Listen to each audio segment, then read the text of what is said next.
Daryl Morey, good job. You're the greatest GM of all time. Your huge acquisition of Paul George has more podcast clips uploaded than field goals made with the Sixers. You have truly outdone yourself doing stuff that has never been seen before. The Philadelphia 76ers in the year 2025 are so pathetic that you can task them with throwing a rock into the water, into the ocean, and they won't be able to do it. Tobias Harris outplayed Paul George, and at one point in this game, the Pistons led the Sixers by 34 points. If you see it all the way in the bottom right corner, there was a point in this basketball game where the Pistons led the Sixers by 34 points. Right at the beginning of the first quarter, Malik Beasley turned into prime Stephen Curry, ended the game with 36 points, and only the Sixers can let someone like him go so crazy. Everyone on the Pistons did two things that the Sixers don't do at all. They hustle and they box out. The Sixers can't grab a rebound unless the ball is placed perfectly into their hands when it bounces off the rim. The Pistons had one of the most brutal rebounding beatdowns on the Sixers I've ever seen. 56-38. Disgusting. There is nothing positive to take from this game other than this one pass Joel Embiid threw cross court to Justin Edwards for a wide open three. That was nice, but that's all the good things I have to say about this game. The Sixers this year have really challenged my soul as a fan of this team and all the hardcore fans who have been watching the entire process era from the jump, from trading trading for the pick that was Nerlens Noel, getting rid of Drew Holiday, all the other good players, Thaddeus Young, and then just tank for a couple years, get all these draft picks. And here we are in the year 2025, where we got Tobias Harris outplaying Paul George. Paul George can't do anything on the basketball court anymore. He does nothing for your team. He's an average defender.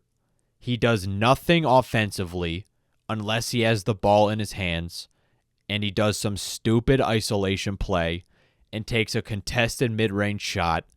If he's not having the ball and dribbling the air out of the ball, he's just sitting in the corner eating Cheetos. Tyrese Maxey was frustrating me early in this game. He ended up going 9 for 20, leading scorer for the team. But what Maxey got the tunnel vision that was plaguing him in the first half of this season, where he was taking contested shot after contested shot. Joel Embiid, 7 for 18, was getting bodied by Jalen Duren and Isaiah Stewart, was just moping around when he wasn't getting his foul calls, taking a bunch of threes, settling for contested mid-range shots, just floating outside the three-point line whenever he's hurt, which he is. He's going to be hurt for the rest of his career. Defensively, he was such a wreck. I can't begin to describe it. He has no desire whatsoever to close out on threes, and that rubs off on the rest of the team. I got to be 100% honest. The Philadelphia 76ers are 8 billion times more fun to watch when Joel Embiid and Paul George aren't on the floor. I just got to say it. They're too old, and they commit. Well, Joel Embiid's not old, but the way Embiid drains the energy from the rest of the team when he's moping around, and when he's not playing well, his shoulders slump, and when he's not committing on the defensive end of the floor, it makes the team turn into an absolute train wreck. Just the isolation plays from this trio is the worst possible outcome Sixers fans could have hoped for, because with the wing, the guard, and the center, you could have expected a lot from them ball movement-wise. Paul George coming off screens, dribble handoffs, Maxey too, running around screens, Embiid posting up, drawing a bunch of attention and kicking it out to these catch-and-shoot guys. None of that. Just a bunch of selfish basketball coincided with horrible transition defense, and the Pistons abused them. The Pistons made them look like the Guangdong Tigers. Paul Reed and Tobias Harris, they were out with a vendetta against the Sixers. There's this one play in the third quarter where Paul Reed missed a shot, and then guess what happens? Tobias Harris, the guy we were accusing for being lackadaisical on the rebounds, had 9 rebounds tonight. He soars all the way in like he's Batman and does a putback dunk. Then the Sixers lose the ball on the inbound, and then Paul Reed slams it. Those two just embarrassed this team. Them and Malik Beasley and the rest of the Detroit Pistons embarrassed the Sixers. And this game was on live television, by the way. Everyone else was watching it, and they all knew the Sixers are frauds. They're not going anywhere this season. This team is such a disgrace to the fans who have been watching them for years, who want them to finally compete on a serious level in the NBA, but we got a general manager making silly decisions, signing washed Paul George in the offseason. Everyone was hyping up the pick the signing because we were desperate as heck, because we just got off the Tobias Harris deal and we were in too much pain. We just wanted some sort of replacement, but now we got Tobias Harris 2.0 and Paul George, who is not fun to watch at all. When I thought he would really have one of the most efficient seasons of his career being a third option for the Sixers. He was getting a couple points for them in the second quarter, but 14 points isn't cutting the mustard. This addiction that Nick Nurse has with playing his boyfriend Kyle Lowry is a real concern, because at this point, I'm going full conspiracy theory mode and claiming that Kyle Lowry and Nick Nurse are having an affair in the locker room, and they are paying off Sixers reporters to not talk about it. That's how serious it has become. If Nick Nurse decides to play Kyle Lowry over Jared Butler in the year 2025, I might literally be right, because there's no way they aren't doing some weird stuff in the locker room if you're not playing Jared Butler, who's 24 years old and is one of the more decent backup point guards in the league. He wasn't playing. He was getting benched on the Wizards because he was too good when they were on the floor. Not saying he's Penny Hardaway, but he can really help the Sixers out in ways Kyle Lowry can't by providing youth and energy on a whole different level than Kyle Lowry can. Anybody can, because he's decrepit. And so is Eric Gordon. Yet they got more minutes than Ricky Council in this game, who has been a catalyst for the Sixers in the games they were actually able to win by being a competent slasher, making great decisions with the ball as a playmaker. He matured so much with his pump fakes and not just chucking up wide open threes and generating gravity, kicking it out to guys. Ricky has been a solid team player, and I don't know how he hasn't earned the trust of Nick Nurse. Yet Kyle Lowry and Eric Gordon are still on the court. Lowry and Gordon combined for 2 points. They both played 25 minutes, combined for 25 minutes. Eric Gordon 0 for 4. He had 3 good games right before the trade deadline, and that convinced Daryl Morey to not trade him, despite him being awful the entire year, when you could have traded him when his value was high. Same thing with Andre Drummond, but I'm fine with Andre Drummond being the backup center, to be honest. Adem Bona, this may sound a little contradictory, but Drummond should be the backup center over Bona. And should he? I mean, if the Sixers were actually competing, yeah. But the season's lost, bro. I mean, they're going to still try and make the play-in tournament, but Drummond, he's a decent backup center for 15 minutes. He can give you exactly what you need and what is expected out of a backup. Adem Bona is so fun to watch, covers a lot of ground, has some great dunks, but his fouling is a really big issue that he needs to address if he's going to ever be a legit backup center in the NBA because he got 2 personal fouls in 3 minutes. Like, you got to try to do that. It was way worse than Paul Reed was. And Paul Reed and Tobias Harris, they got the last laugh tonight. And the Sixers shot themselves in the foot time and time again, not closing out on threes, constantly overhelping. I'm really running out of things to say with this team.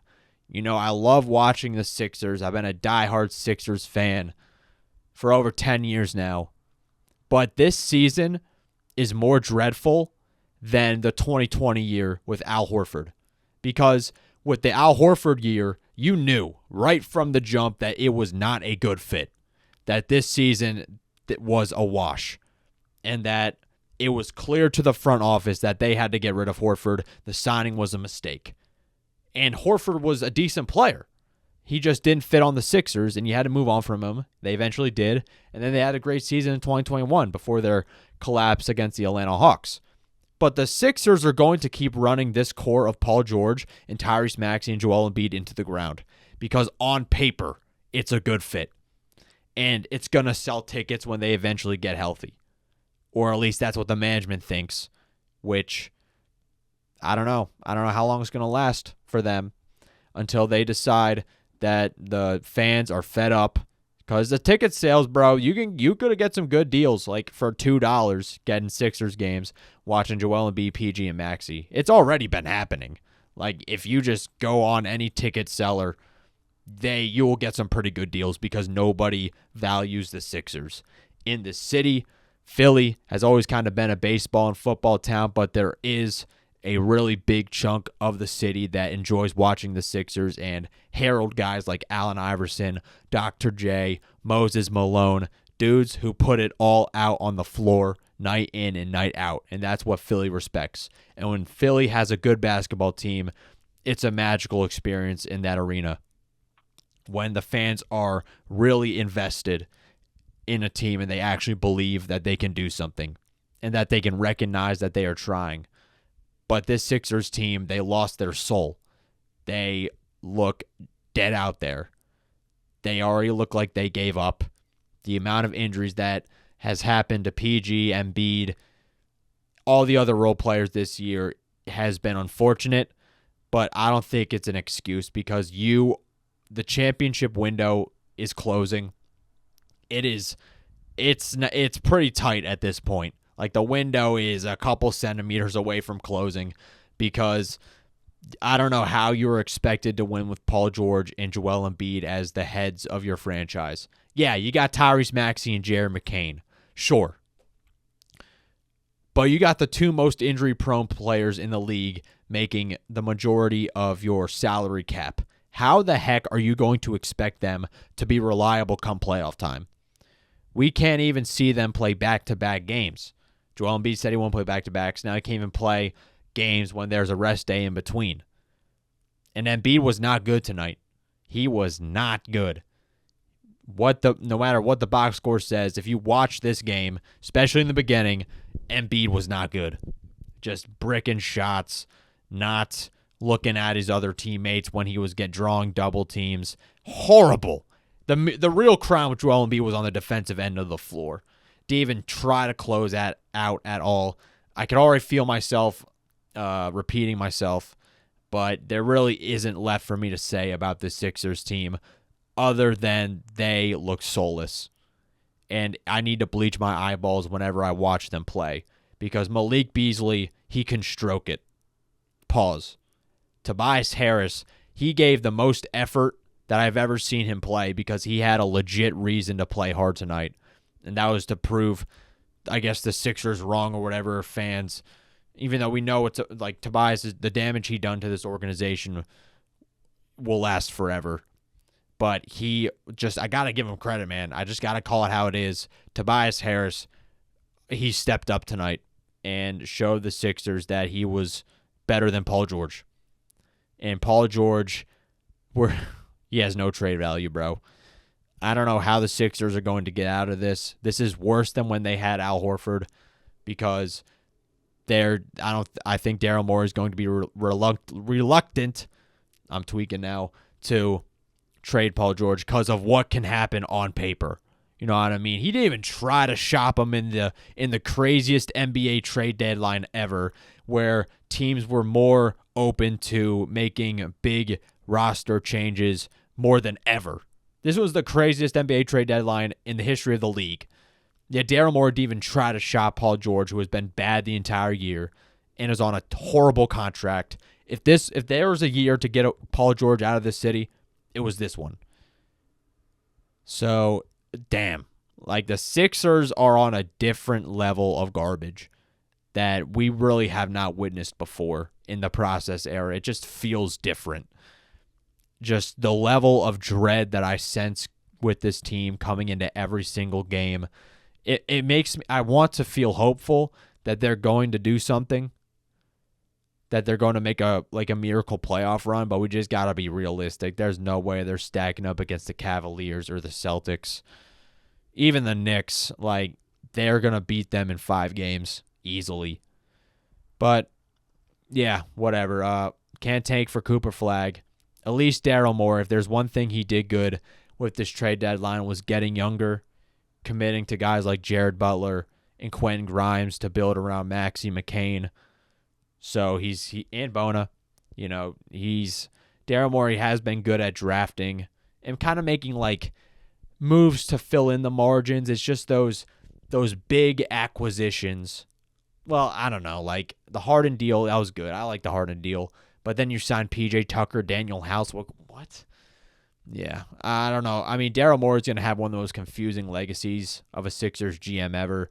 But I ran out of things to say. The game spoke for itself, truly. We have to do this like 30 more times, but we are psychopath Sixers fans. This separates the real Sixers fans from the casuals. And thank you for watching. I appreciate it. Be sure to hit that like and subscribe button if you're new around here. I want to keep growing this channel of Sixers psychopaths, and maybe one day they'll win a championship. At least in our dreams. Stay safe out there. Peace.